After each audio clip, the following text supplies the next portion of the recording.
हम सब 21वें सेंचुरी में जी रहे हैं। दुनिया बहुत मॉडर्न हो चुकी है। हम वो सब ऐशो आराम से जी रहे हैं। वो हमारे जिंदगी को चाहिए बंगला, car, bank balance, foreign trips, gadgets, everything we have. फिर भी दुनिया में बहुत से लोग तन्हाई को महसूस कर रहे हैं, डिप्रेशन में जा रहे हैं। आखिर क्यों? इतना सारा चीजें होने के बाद भी अंदर से खुशी नहीं पा रहे हैं। बाहर तो हम सबको एक हंसता हुआ चेहरा दिखाते हैं, लेकिन अंदर से हमको ही पता रहता है हम खुश नहीं हैं। आखिर रीजन क्या है? वो कारण है स्पिरिचुअलिटी की कमी। स्पिरिचुअलिटी नाम सुनकर ही हम जरा घबराए हुए जैसे लगते हैं। लोग समझते हैं स्पिरिचुअलिटी यानी घर फैमिली छोड़कर अकेले में ही रहना या एक आश्रम में रहना, लेकिन असली स्पिरिचुअलिटी वो नहीं है।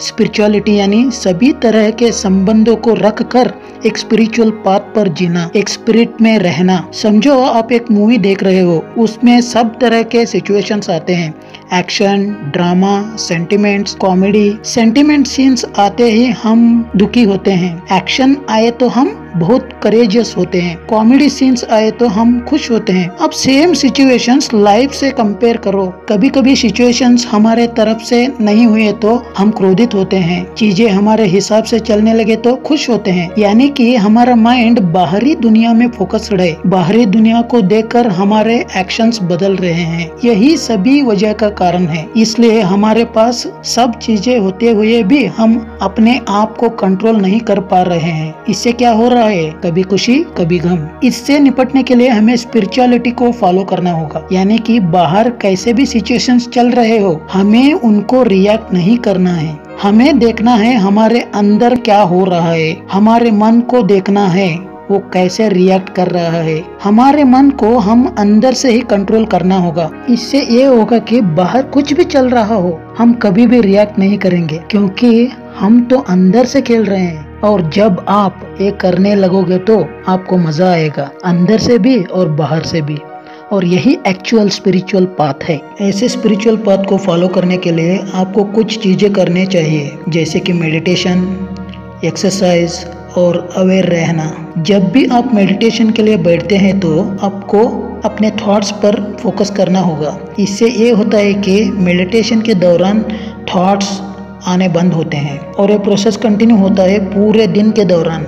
तब आप कामयाब होते हैं अपने थॉट्स पर फोकस करने में, और इससे आपको सिचुएशंस कंट्रोल करना इजी होता है। दूसरा, एक्सरसाइज करना। जैसे कि हमने सुना है, a sound mind in a sound body. आप अपने मन को काबू पाना चाहते हो तो पहले आपका बॉडी फिट होना चाहिए, यानी कि आपको एक अच्छा डाइट फॉलो करना चाहिए। अच्छे एक्सरसाइज करते हैं तो आप एक हेल्दी बॉडी रख पाएंगे, और हेल्दी बॉडी से हमारे सोचने की शक्ति या थिंकिंग कैपेसिटी बढ़ेगी। इससे आप अपने मन को काबू में कर पाएंगे। तीसरा है अवेयर रहना।